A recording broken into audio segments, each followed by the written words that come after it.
శాంతి. ప్రకృతి గ్రహాల ప్రభావం వల్ల అనేక రోగాలు, కష్టాలు ఎదురవుతుంటాయి.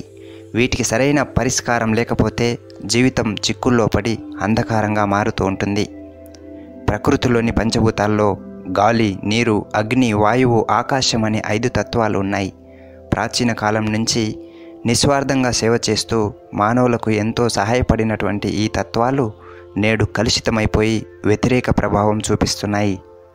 మనం వాటిని సూర్య నమస్కారాలు, భూమి పూజ, నదీ పుష్కరాల పేరుతో దండాలు పెడుతున్నాము. కానీ ఆ తత్వాలను గౌరవించి, ప్రేమించి, పరిశుభ్రంగా చేసే పని చేయలేకపోవటం వల్ల అవి నానాటికి విపరీతమైన మలినాలను, కాలుష్యాన్ని పెంచుకొని ఇప్పుడు మానవ జీవితానికి ప్రమాదకరంగా మారిపోతున్నాయి. గాలి కాలుష్యంతో ఎలర్జీలు, నీటి కాలుష్యంతో అతిసారం, వైరస్సులు, సూర్య ప్రతాపంతో వడదెబ్బలు, ఆకాశతత్వం కాలుష్యంతో ఓజోన్ పొర పాడైపోయి చర్మ రోగాలు, క్యాన్సర్లు, భూ కాలుష్యం వల్ల విపరీతమైనటువంటి ఆర్గాన్ క్యాన్సర్లు మొదలైనవి, అనేక రకాల రోగాలు, ప్రకృతి వైపరీత్యాలు, అకాల వర్షాలు, కరువు కాటకాలు ఈ ప్రకృతి విజృంభించడం వల్లనే ఇలా జరుగుతున్నాయి. ఇందులో మనం దేహం విషయం మాట్లాడుకున్నట్లయితే మన దేహం కూడా ప్రకృతితో తయారై పంచభూతాత్మక పదార్థమైన ఒక కర్మేంద్రియాల సమూహం. ఏదైనా ఒక పండు, పుష్పంలో కూడా పంచభూతాలే రసాయన పదార్థాలుగా ఉంటాయి. అలాగే మన దేహం కూడా పంచభూతాలతోనే తయారవుతుంది. దేహంలోని ఒక కణాన్ని కనుక ల్యాబులో తీసుకువెళ్ళి పరిశోధన చేస్తే అందులో carbon, hydrogen, oxygen, nitrogen, phosphorus అనే 5 మూలకాలు ఉంటాయి. ఈ 5 మూలకాలనే 5 తత్వాలుగా కూడా చెప్పుకోవచ్చు. ఎలాగంటే ప్రకృతిలోని పంచతత్వాలు ఎలాగుంటాయో దేహంలో కూడా ఈ పంచతత్వాలు అమరి ఉంటాయి. ఈ పంచభూతాలను పంచతత్వాలతో, అంటే మన దేహంలో ఉన్నటువంటి 5 మూలకాలు పంచభూతాలకి ఎలా ప్రతిరూపాలు అంటే కార్బన్ ఆకాశతత్వానికి, హైడ్రోజన్ నీటి తత్వానికి, ఆక్సిజన్ వాయుతత్వానికి, నైట్రోజన్ భూతత్వానికి, ఫాస్ఫరస్ అగ్నితత్వానికి ప్రతీకలుగా మనం చెప్పుకోవచ్చు. అంటే ప్రకృతిలో ఉన్న పంచభూతాలే మన శరీరంలో కూడా పంచమూలకాలుగా అమరి ఉన్నాయి. కనుక మన దేహం కూడా ప్రకృతితో తయారైన ఒక పదార్థమే. నేను, నా దేహం అనేవి మనం సాధారణంగా వాడుతూ ఉండే పదాలు. నా దేహం అంటున్నాను అంటే మరి నేను ఎవరు? దేహాన్ని నేను అంటున్నట్లయితే నేను ఎవరు అనే ప్రశ్న వస్తుంది. అదే ఆధ్యాత్మిక ఆలోచనకు పునాది వేస్తుంది.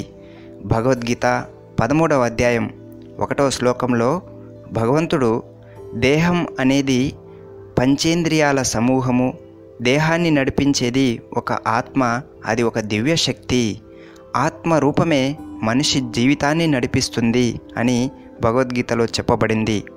మనం ఆత్మస్వరూపులమనే భావన మనస్సులో నాటినప్పుడు పంచభూతాత్మకమైన ఈ శరీరం ఆత్మలోని దివ్యశక్తిని తరంగాలుగా పొంది దేహం ఆరోగ్యంగా మెరుస్తూ ఉంటుంది. అలా కాకుండా మనం ఎప్పుడైతే దేహాన్నే సర్వస్వంగా భావించి ఆత్మ రూపాన్ని, ఆత్మలోని దివ్యశక్తుల సంపదను అనుభూతి చెందడం విస్మరించినప్పుడు ఆ రోజు నుంచే పంచభూతాలు ఈ దేహం అనేటటువంటి పంచభూతాలతో ఇష్టారాజ్యంగా వాడుకోవటం, ఇష్టారాజ్యంగా ఆటాడించటం మొదలు పెడతాయి. అంటే పంచతత్వాలకు దేహతత్వానికి మధ్య అనుబంధం తెగిపోతుంది. చెల్లాచెదురైనటువంటి ఈ బంధంలో అనేక అనార్థాలు, అనారోగ్యాలు ఏర్పడిపోతుంటాయి. మళ్ళీ మనం దీన్ని ఆత్మ యొక్క శుద్ధమైన, శ్రేష్టమైన, శక్తివంతమైన ఆధ్యాత్మిక సాధనలో ఉండి ఆత్మశక్తి, ఆత్మశాంతి, ఆత్మ ఆనందపు తరంగాలను దేహంలో నిండుగా వ్యాపింపచేసినట్లయితే అప్పుడు మన శరీరంలో ఉండే carbon, hydrogen, oxygen, nitrogen, phosphorus అనే పంచమూలకాలు సక్రమ రీతిలో పనిచేసి పంచేంద్రియాల్లో ఆరోగ్యాన్ని, ఆనందాన్ని పెంపొందిస్తాయి. ఎప్పుడైతే మనం దేహం ఆకృతి అనుకుంటామో, దేహం ఆకృతికి లోనైపోతామో, అప్పుడు ప్రకృతి మన మీద దాడి చేసి ప్రకృతి మనకు హాని కలిగించే ప్రయత్నాలు చేస్తుంది. కర్మేంద్రియాలకు లోబడినప్పుడు ప్రకృతికి వశమైపోతుంటాం. నేను అనేది ఆత్మస్వరూపము అనే భావన మనలో ఏర్పడినప్పుడు ఆత్మలోనే మనస్సు, బుద్ధి, సంస్కారాలు ఉంటాయి. ఇవి మనస్సు, బుద్ధి, సంస్కారాలు మన అనుభూతిలోకి రావాలి అన్నప్పుడు మనం ఆత్మస్వరూపాన్ని ధ్యానంలో దర్శించగలగాలి. శాంతి, శక్తి, ఆనందం, ప్రేమ, పవిత్రత, సుఖము, జ్ఞానము అనే ఆత్మ యొక్క దివ్య గుణాలు అంతరాత్మ యొక్క శక్తిని పెంపొందించేందుకు నిరంతరం ఆత్మలో ప్రకాశిస్తూనే ఉంటాయి. కనుక ఆ దివ్యశక్తులు, దివ్య గుణాలని మనం అనుభూతిలోకి తీసుకురావాలి అంటే ధ్యానంలో కాసేపు ఆత్మ యొక్క దర్శనం చేయటం అనేది అలవాటు చేసుకోవాలి. ఇంద్రధనస్సులో 7 రంగులు ఉన్నట్లుగానే మన ఆత్మలో 7 రకాల గుణాలు ఇమిడి ఉంటాయి. వీటిని మనం ధ్యానంలో మనస్సు ద్వారా గాఢంగా, లోతుగా ఆస్వాదించుతున్నప్పుడు శరీరంతో పాటు మన చుట్టూ అనేక మీటర్ల వరకు ప్రకృతి, పంచతత్వాలు కూడా పరిశుభ్రమైనటువంటి ఈ దివ్యత్వంతో కూడిన తరంగాలను ఎంతో సంతోషంగా స్వీకరిస్తుంటాయి. అలా కాకుండా దేహము అనే భావనతోనే మునిగిపోయి దేహంలోని ఇంద్రియాలను తృప్తిపరిచే క్రమంలో ఆత్మ కటికమైన చీకటిలోకి వెళ్ళిపోతూ ఉంటుంది. ఆత్మ జ్ఞానం అనేది మనస్సును చీకటి నుంచి బయటపడేస్తుంది. మనస్సుకు చీకటి కమ్మకుండా కాపాడి ఆత్మలోని శక్తి మనస్సుని, శరీరాన్ని శుద్ధ చైతన్యం వైపు మళ్లిస్తుంది. మన శరీరానికి కన్ను, ముక్కు, చెవి, నాలుక, చర్మం అనే పంచేంద్రియాలు ఉన్నట్లుగానే ఆత్మలో మనస్సు, బుద్ధి, సంస్కారాలు అనే సూక్ష్మ ఇంద్రియాలు ఉంటాయి. దేహంలోని 5 ఇంద్రియాలు, ఆత్మలో ఉండే 3 సూక్ష్మ ఇంద్రియాలు, వీటన్నిటిని కలిపి అష్టేంద్రియాలు లేకపోతే అష్ట అంగాలు అని చెప్పుకోవచ్చు. ఈ అష్ట అంగాలే మానవ జీవితానికి ప్రాణాధారమైనవి. ఉపనిషత్తుల్లో కూడా ఆత్మను జీవుడు అన్నారు, దేహము దేవాలయము, ఆత్మ దేవుడు అని చెప్పారు. అంటే దైవ సమానమైనటువంటి ఆత్మ తన దివ్య తేజస్సుతో నిండిన ప్రకాశ రూపంలో అనంత శక్తులను కలిగి ఉంటుంది. మనస్సు ద్వారా ఆ అనంతమైన శక్తిని మనం అనుభూతి చెందాలి. మనం మన శరీరాన్ని కళ్ళ ద్వారా చూడగలుగుతాం. మన శరీరాన్ని మనం చూసుకోవాలంటే కళ్ళ ద్వారానే చూసుకోవాలి. అలాగే మన ఆత్మలో దాగి ఉన్న అంతరాత్మిక దివ్య శక్తులను అనుభూతి చేసుకోవాలి అంటే మన ఆత్మ దర్శనాన్ని మనం మన మనస్సుతోనే చూసుకోగలగాలి. మనస్సు అనే నేత్రంలో అంటే మనోనేత్రంలో మన ఆత్మలో ఉన్న అనంతమైన శక్తి స్వరూపాన్ని దర్శనం చేసినప్పుడు మనస్సులో దివ్యమైన ప్రకాశము ఉద్భవించి మనస్సు, మెదడు, శరీరము ఎంతో దివ్య చైతన్యంతో, ప్రకాశంతో వెలుగుతాయి. తద్వారా సంపూర్ణమైన ఆరోగ్యవంతమైన శక్తి ప్రాప్తిస్తుంది. ఈ రీతిలో కాకుండా మనం ఆత్మస్వరూపాన్ని, ఆత్మశక్తి అనుభూతిని విస్మరించేసి శరీరంలోని పంచేంద్రియాలు, ఆత్మ యొక్క మనసు, బుద్ధి, సంస్కారాలు అనే ఇంద్రియాలకు లోబడిపోయినప్పుడు, వాటికి వశమైనప్పుడు మన జీవితం క్రమంగా గాడి తప్పుతుంటుంది.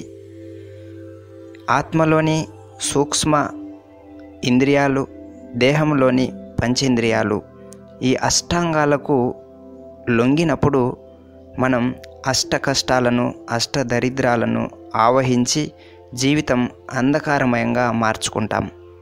ఎప్పుడైతే ఆత్మ ఈ అష్టాంగాలను, శరీరంలోని పంచేంద్రియాలు, ఆత్మలో ఉండే మనస్సు, బుద్ధి, సంస్కారము అనే సూక్ష్మ ఇంద్రియాలు, ఈ 8 ఇంద్రియాలు, అష్టాంగాలను ఎప్పుడైతే ఆత్మ యొక్క ధ్యానంలో ఆత్మ యొక్క సంపూర్ణ శక్తితో ఈ అష్టాంగాలను ప్రశాంతపరిచి శక్తివంతంగా, పవిత్రమైన శక్తితో వాటిని దివ్యత్వం వైపు మళ్లించినప్పుడు జీవితం ఒక ప్రకాశవంతమైన మార్గానికి ప్రయాణిస్తుంటుంది. ధ్యానం చేస్తూ, ధ్యానంలో మనం కాసేపు కూర్చొని మనస్సును, శరీరాన్ని విశ్రాంతిగా పెట్టి మనస్సులో ఆత్మ యొక్క రూపాన్ని దర్శిస్తూ ఉన్నట్లయితే దేహము, దైహిక ఇంద్రియాలు, పంచతత్వాలపై శుద్ధమైన పవిత్రమైన తరంగాలను వ్యాపింపచేయగలుగుతాము. అలా కాకుండా నేను ఆత్మను అనేది మర్చిపోయి పంచేంద్రియాల రూపమే నేను అనుకున్నట్లయితే పంచభూతాలు నేరుగా మన శరీరంపై తమ ప్రతాపాన్ని చూపిస్తుంటాయి. ఎందుకంటే ఈ పంచేంద్రియాలలో ముఖ్యమైన శ్రేష్టమైన శక్తి శరీరంలో ఆత్మరూపంలో ఉంటుంది.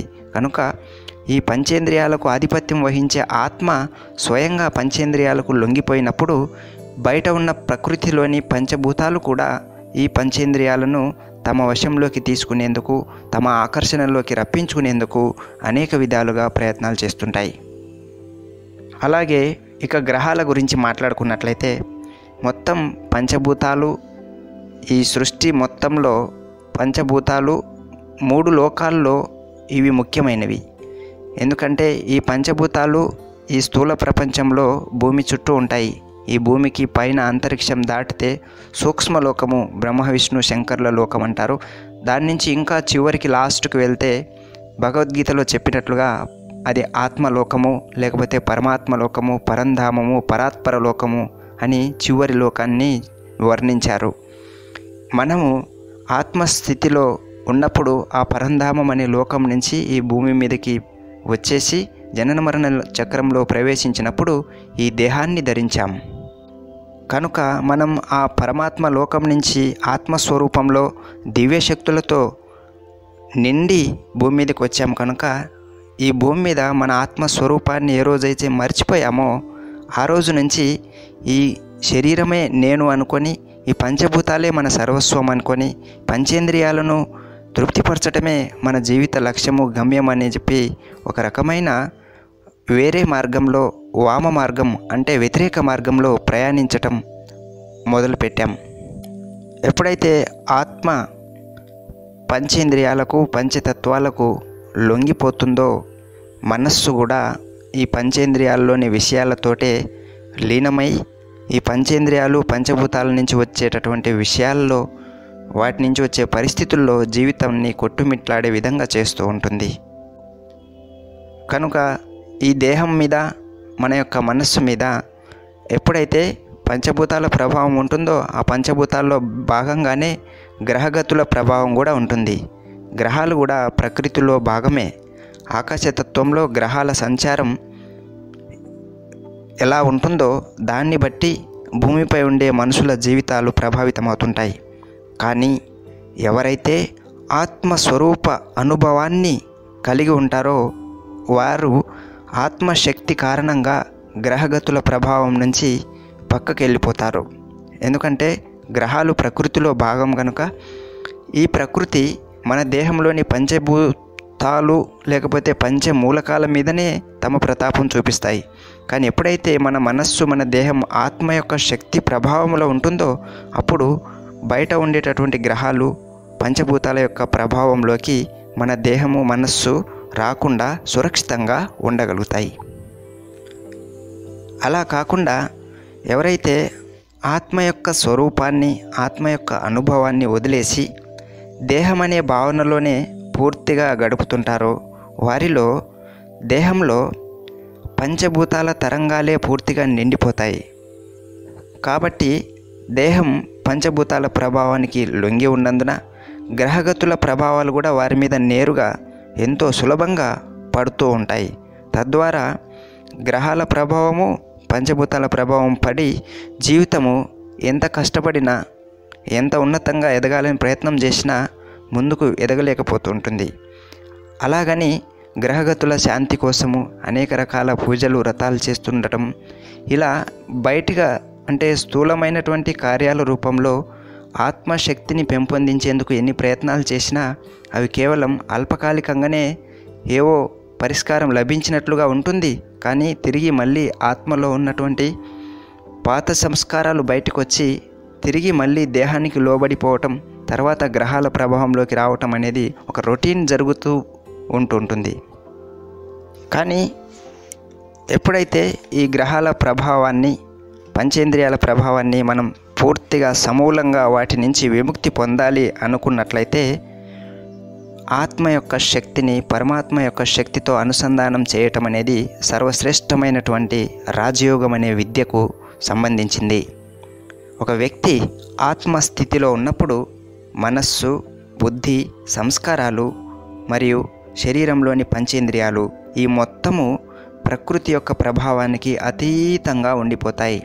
అంటే ఈ భూప్రపంచం యొక్క ప్రభావానికి అతీతంగా ఆత్మ ఒక అనంతమైన లోకం యొక్క ప్రభావానికి, అనంతమైన శక్తి సూర్యుడైన పరమాత్మ యొక్క ఒడిలో, పరమాత్మ యొక్క శక్తుల ప్రభావంలోనే ఎంతో శ్రేష్టంగా జీవితాన్ని గడపగలుగుతుంది. ఎందుకు అంటే భగవంతుడు ఈ 3 లోకాలకు అధిపతి. అంతేకాకుండా భగవంతుడు ప్రకృతికి అధిపతి, నవగ్రహాలకు కూడా ఆధిపత్యం వహిస్తాడు. సత్యం, శివం, సుందరం అనే ఆ పరమేశ్వరుణ్ణి పరాత్పరలోక నివాసిగా భగవద్గీతలో వర్ణించడం జరిగింది. పరమేశ్వరుడు అఖండ కోటి సూర్య తేజోమయంగా మెరుస్తూ తన దివ్య శక్తితో మన భూమి మీద ఆత్మలందరినీ సృష్టించాడు. కనుక ప్రతి ఆత్మలో పరమాత్ముడు తన దివ్యమైన శక్తిని నింపి ఆ దివ్య శక్తుల యొక్క ప్రభావంతో మనల్ని నిరంతరం కాపాడుతూ ఉంటాడు. కానీ ఎప్పుడైతే మనం ఆత్మస్వరూపాన్ని మర్చిపోయి పరమాత్మతోటి అనుబంధాన్ని దూరంగా తెంచుకుంటామో అప్పుడు ఆత్మ ప్రకృతి ప్రభావానికి, పంచేంద్రియ ప్రభావానికి లోబడిపోతుంది. ఎప్పుడైతే ఆత్మ తన దివ్య శక్తుల స్మరణలో లీనమైపోయినప్పుడు, అంటే మనస్సులో తనలోని ఆత్మస్వరూపం యొక్క ఆ ప్రకాశవంతమైన రూపాన్ని ధ్యానిస్తూ, ఆస్వాదిస్తూ ఆ ప్రకాశం యొక్క వెలుగును, అందులోని శాంతిని, ఆనందాన్ని అనుభూతి చేసుకుంటూ ఉన్నప్పుడు ఆత్మ నిదానంగా పరమాత్మ యొక్క శక్తికి దగ్గరగా చేరుకుంటుంది. కనుక భగవంతుని యొక్క ప్రకాశ కిరణాల ప్రభావంలో ఉన్న వ్యక్తిలో ఆత్మ, మనస్సు, బుద్ధి, సంస్కారాలు మరియు దేహంలో ఉండే పంచేంద్రియాలు ఇవన్నీ కూడా పంచభూతాలకు, నవగ్రహాలకు అతీతంగా పైకి ఎదుగుతాయి. దీన్ని ఇంద్రియ అతీతమైన స్థితి, అతీంద్రియమైనటువంటి అనుభూతి, అతీంద్రియ శక్తుల ప్రాప్తి అని ధర్మగ్రంథాల్లో వర్ణించడం జరిగింది. ఇలా మనం ప్రకృతి ప్రభావానికి, పంచేంద్రియాల ప్రభావానికి, పంచభూతాల ప్రభావానికి, నవగ్రహాల ప్రభావానికి అతీతంగా వెళ్ళే క్రమంలో మనం చేయాల్సిన సాధన ఏమిటి అంటే దాని గురించి కొంచెం స్పష్టంగా మనం చర్చించుకుంటే, ఇందులో ముఖ్యంగా ఫస్ట్ మనం ఏం చేయాలంటే తల మధ్యలో మెదడుకు దగ్గరగా ఉండే పంచభూతాలకు అతీతమైనటువంటి ఆత్మ యొక్క స్వరూపాన్ని మనస్సులో గాఢంగా అనుభూతి చేసుకోవాలి. ఇలా ప్రతిరోజు ఈ ఆత్మస్వరూపాన్ని అనుభూతి చేసుకుంటూ ఉదయం, సాయంత్రం కనీసం 12 నిమిషాల చొప్పున, ఉదయం 12, సాయంత్రం 12, ఇలా 24 గంటలు, అంటే ఉదయం చేసే 12 నిమిషాలు, సాయంత్రం చేసే 12 నిమిషాలు, మొత్తం 24 నిమిషాలు మన 24 గంటల కాలాన్ని, అంటే ఒకరోజు దినచర్యను ఉదయం, సాయంత్రం, రాత్రి ఈ 3 24 గంటల్లో ఆ శక్తి యొక్క రక్షణ మనల్ని గ్రహగతుల ప్రభావం నుంచి, ప్రకృతి యొక్క ప్రభావం నుంచి సురక్షితంగా ఉంచుతాయి. ఇలా మనం ఆత్మస్వరూపం యొక్క శక్తిని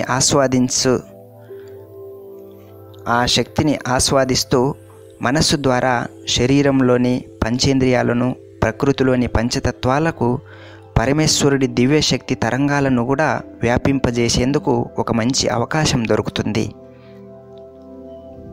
అంటే ఆత్మానుభూతి చేసుకుంటున్నప్పుడు ఆత్మలో నుంచి వచ్చే శక్తి తరంగాలు మన శరీరంలో వ్యాపించి శరీరంతో పాటు మన చుట్టూ ఉన్న పంచతత్వాలకు కూడా వ్యాపిస్తాయి. అలాగే ఎప్పుడైతే మన ఆత్మస్వరూపాన్ని ధ్యానిస్తూ ఇంకొంచెం ఉన్నతమైన స్థితిలో పరమాత్మని యొక్క దివ్యశక్తిని అనుభూతి చేసుకుంటూ ఆ పరమేశ్వరుడి యొక్క దివ్యశక్తి తరంగాలను మనస్సులోకి స్వీకరించి వాటిని కూడా ప్రకృతిలోని పంచభూతాలకు, నవగ్రహాలకు అన్నిటికీ ఎంతో శాంతివంతంగా, ప్రేమమయంగా, ఆనందమయంగా కిరణాలను వ్యాప్తి చేస్తూ ఉన్నట్టుగా కొన్ని నిమిషాల పాటు ఈ ప్రకృతికి ఈ శాంతి దానం, శక్తి దానం, ఆనందం యొక్క కిరణాల ప్రదానం చేస్తూ ధ్యానంలో కొన్ని నిమిషాలని గాఢంగా ఏకాగ్రతతో గడపటం అనేది ఈ గ్రహగతుల ప్రభావం నుంచి, పంచభూతాల ప్రభావం నుంచి బయటపడటంలో ఒక ఉత్తమమైన మార్గంగా మనం చెప్పుకోవచ్చు. ఇలా ఏ వ్యక్తి అయితే తనలోని ఆత్మశక్తిని, పరమాత్మ యొక్క శక్తి ప్రభావాన్ని, పరమాత్మ శక్తి యొక్క తరంగాలను, తన ఆత్మశక్తి యొక్క తరంగాలను చుట్టూ ఉన్నటువంటి పంచభూతాలకు, గ్రహాలకు, వాతావరణంలో కూడా వ్యాపింపజేస్తూ కొన్ని రోజుల పాటు ఇలా సాధనని పరిపక్వం చేసుకున్నట్లయితే ఆ వ్యక్తి శరీరంలో కూడా, మనస్సులో కూడా ఆత్మ యొక్క స్వచ్ఛమైన, శ్రేష్టమైన, పవిత్ర తరంగాలు, కిరణాలు నిండిపోతాయి శరీరం అంతా. కనుక వారి శరీరం కానీ, వారి మనస్సు కానీ ప్రకృతి ప్రభావానికి ఏమాత్రం లొంగకుండా, పంచేంద్రియాల ప్రభావానికి ఏమాత్రము నష్టం జరగకుండా ఎంతో సురక్షితమైన జీవితంలో ఉండగలుగుతారు. ఇందులో సాధనలో మనం మధ్యలో ఏమనుకోవాలి అంటే, ఆత్మస్వరూపాన్ని ధ్యానం చేస్తూ నేనొక దివ్యశక్తి స్వరూపమైన ఆత్మను, నేనొక దివ్యశక్తి స్వరూపమైన ఆత్మను, ఈ ప్రకృతిలోని పంచతత్వాలు, పంచభూతాలు, నవగ్రహాలు కూడా నా జీవితాన్ని సుఖమయంగా, శాంతిమయంగా చేసేందుకు ఆ పరమేశ్వరుడైన పరమాత్ముడు సృష్టించినటువంటి నా సహకారమైన గ్రహాలు మాత్రమే, అంతే తప్ప ఈ గ్రహాల నుంచి నాకు ఎలాంటి దుష్ప్రభావం లేదు అని గాఢంగా ఆత్మ యొక్క శక్తిని అనుభూతి చేసుకుంటూ గ్రహాలతో మనస్సు ద్వారా స్నేహపూర్వకమైనటువంటి సంభాషణ చేస్తున్నట్లుగా కూడా మనం ఎంతో క్రియేటివ్గా ఈ ధ్యానంలో ఉపాయాలను కల్పించుకోవచ్చు. ఇలా ఎప్పుడైతే మనం ప్రకృతితో మైత్రి చేస్తూ, పంచతత్వాలతో మన ధ్యాన శక్తిని వ్యాపింపచేస్తూ, పంచతత్వాలతో మనం సన్నిహితంగా మెలుగుతున్నప్పుడు పంచభూతాలు, నవగ్రహాలు మన మీద వాటి యొక్క ప్రభావాన్ని చూపించడం చాలా వరకు తగ్గిపోతుంది.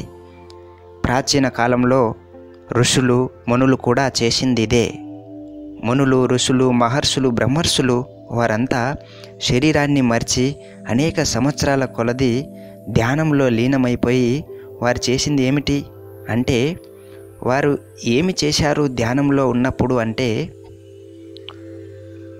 భృకుటి మధ్యలో అంటే ఆత్మ నుదుటి మధ్యలో, ఈ తల మధ్యలో, రెండు కళ్ళ మధ్యలో ఒక ఆత్మ అనే ప్రకాశవంతమైన స్వరూపం ఉంటుంది. మునులు, ఋషులు ధ్యానంలో లీనమైనప్పుడు వారు తమ ఆత్మ యొక్క దివ్య స్వరూపాన్ని మనస్సులో, అంటే మనస్సు అనే స్క్రీన్ మీద, మనస్సు అనే తెర మీద ఆత్మ యొక్క దివ్యమైన స్వరూపాన్ని ఒక మెరిసే ప్రకాశవంతమైన నక్షత్రంలాగా చూసుకుంటూ ఆ ఆత్మ దర్శనంలో అనేక నిమిషాలు, అనేక గంటలు గడుపుతూ ఉండేవారు. అలా ఆత్మ దర్శనం నుంచి ఎంతో వెలుగుని పొందేవారు. ఆ వెలుగుని ఆస్వాదిస్తూ ఆత్మలోని దివ్య ప్రకాశం నుంచి వచ్చేటటువంటి శాంతి, శక్తి, ఆనందం, ప్రేమ, పవిత్రత, సుఖం, జ్ఞానం అనే ఒక కిరణాల సమూహం ఆత్మ నుంచి నిరంతరం హరివిల్లు, ఇంద్రధనస్సు రంగుల రూపంలో ఆ కిరణాలు ఆత్మ నుంచి సాధనలో నిదానంగా మన మనస్సు మీదకి, మెదడు మీదకి అవి ప్రకాశిస్తూ, వ్యాపిస్తూ మన లోపలికి చేరుతూ ఉంటాయి. ఎప్పుడైతే ఆత్మ యొక్క శక్తుల అనుభూతిలో లీనమైపోతామో నిదానంగా కొంతకాలానికి మన మనస్సు దేహానికి, ప్రకృతి ప్రభావానికి అతీతంగా వెళ్ళిపోతూ ఉంటుంది. అప్పుడు మనస్సు ఈ ప్రకృతికి అతీతంగా ఆత్మశక్తిని సంపాదించుకొని ముల్లోకాలకు అధిపతి, ఈ మొత్తము ప్రకృతికి పరమేశ్వరుడు అయినటువంటి మహాజ్యోతి స్వరూపం ఆ పరమాత్ముడు మునులు ధ్యానంలో ఆత్మ యొక్క దర్శనం చేసుకొని ఆ పరమాత్ముని యొక్క దర్శనం వైపు నిదానంగా ప్రవేశించేవారు. అలా ఋషులు, మునులు అఖండమైనటువంటి ధ్యానంలో లీనమైపోయి అనేక గంటలు, రోజులు గడిపేవారు. వారు అలా ఆత్మ యొక్క సాధన చేస్తూ చేస్తూ ఆత్మ ప్రకాశాన్ని అనుభూతి చేసుకుంటూ శరీరంలో, మనస్సులో, మెదడులో ఆ శ్రేష్టమైన ఆత్మ ప్రకాశాన్ని నింపుకొని ఇంకా అడ్వాన్స్గా అంటే ఆత్మ యొక్క స్థితి నుంచి మరింత ఈ ప్రపంచానికి 3 లోకాల్లో ఉన్నతమైనటువంటి స్థితిలో ఉండే మహాప్రకాశవంతమైన పరమేశ్వరుడితోటి మనస్సుని వారు అనుసంధానం చేసేవారు. అలా ఎంతో లోతుగా పరమాత్మని యొక్క ప్రకాశాన్ని మనస్సు ద్వారా దర్శిస్తూ పరమాత్మని యొక్క శక్తి కిరణాలను మనస్సు ద్వారా ఆనందంగా అనుభూతి చేసుకుంటున్నప్పుడు వారిలో కొంతకాలం స్థిరత్వము, ఏకాగ్రత కొనసాగించడం వల్ల అద్భుతమైన శక్తుల సిద్ధి లభించేది.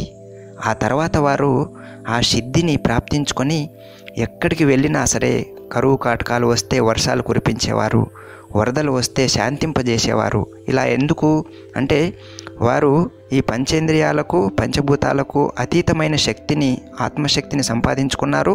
అంతేకాకుండా పంచభూతాలను సంపూర్ణ స్థాయిలో గ్రహాలను నియంత్రించే ఆ పరమేశ్వరుడి శక్తితో నేరుగా మనస్సుని, ఆత్మను అనుసంధానం చేయటం వల్ల ప్రకృతిని, గ్రహాలను వాటి యొక్క ప్రభావం నుంచి అతీతంగా ఉండగలిగే పరమాత్మ శక్తితోటి తమను తాము అనుసంధానం చేసుకోవటం వల్ల వారికి ఆ రకంగా ప్రకృతితోటి సంభాషించి ప్రకృతిని తమకు అనుకూలంగా మార్చుకోగలిగే ఒక శక్తిని, సిద్ధిని సంపాదించుకున్నారు.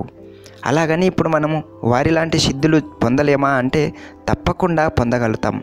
ఎప్పుడైతే మనం ఆత్మ యొక్క స్వరూపాన్ని, పరమాత్మ యొక్క స్వరూపాన్ని మనస్సులో సాధన చేసినట్లయితే అలాంటి సిద్ధులు మనం ఎప్పుడైనా, ఎవరైనా మనం సాధించుకోగలుగుతాం.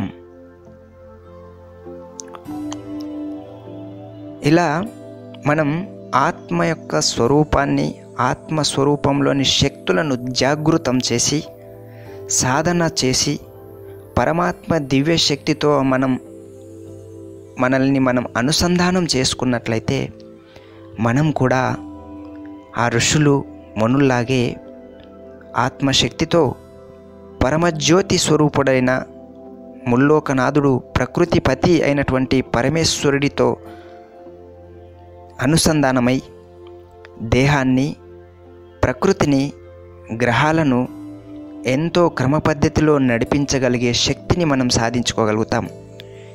ఈ ప్రకృతి ప్రభావానికి, గ్రహాల ప్రభావానికి ఈ సాధన ద్వారానే మనం అతీతంగా చేరి ఈ ప్రకృతి, గ్రహాల ప్రభావానికి ఎంతో ఉన్నతమైనటువంటి స్థితిలోకి మనం వెళ్ళిపోయి పంచతత్వాల ద్వారా కూడా స్నేహపూర్వకమైన, ప్రేమపూర్వకమైన అనుబంధాన్ని ఏర్పాటు చేసుకొని మనస్సుని, మెదడును, శరీరాన్ని, జీవితాన్ని ఆనందమయంగా, ఆరోగ్యమయంగా మనం చేసుకోగలుగుతాం.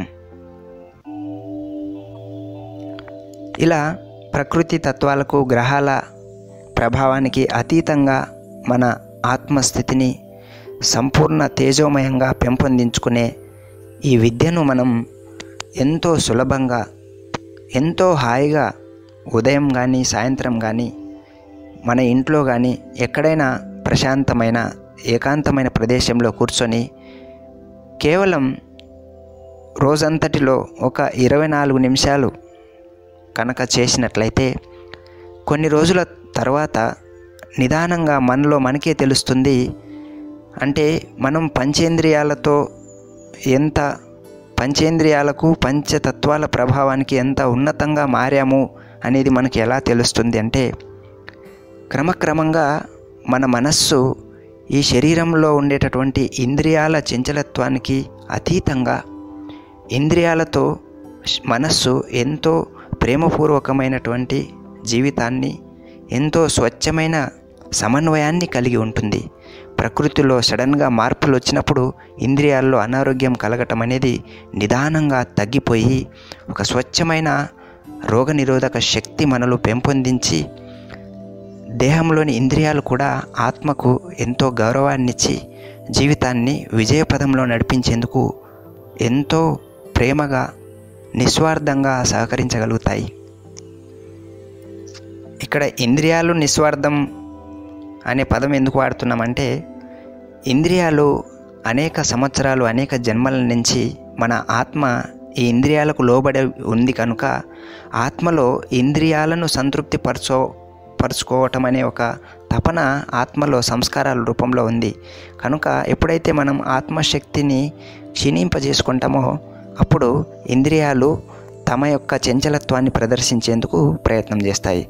కనుక ఎప్పుడైతే ఆత్మ సంపూర్ణమైనటువంటి తేజస్సుతో మనస్సులో ఆత్మ యొక్క సంపన్నమైన శక్తి, శాంతి, ఆనంద స్వరూపాన్ని జాగృతం చేసుకొని నా ఆత్మకు పరమేశ్వరుడైన పరమశక్తి స్వరూపము, అనంత కోటి సూర్య తేజోమయమైనటువంటి ఆ భగవంతుడి యొక్క శక్తి కిరణాలతో నేను నిరంతరం అనుసంధానమై ఉన్నాను అని గాఢమైనటువంటి భావన మనస్సులో నెలకొల్పుకున్నప్పుడు ఇంద్రియాలు కానీ, పంచేంద్రియాలు, పంచభూతాలు, నవగ్రహాలు ఇవన్నీ కూడా ఎలాగైతే భగవంతుడికి అవి సహాయకారులుగా పనిచేస్తున్నాయో అలాగే మన ఆత్మకు, మన మనస్సుకి, మన జీవితానికి కూడా ఎంతో సహకరించి మన యొక్క ప్రశాంతమైన ఆనందకరమైన జీవితాన్ని ముందుకు నడిపించేందుకు సహాయపడతాయి.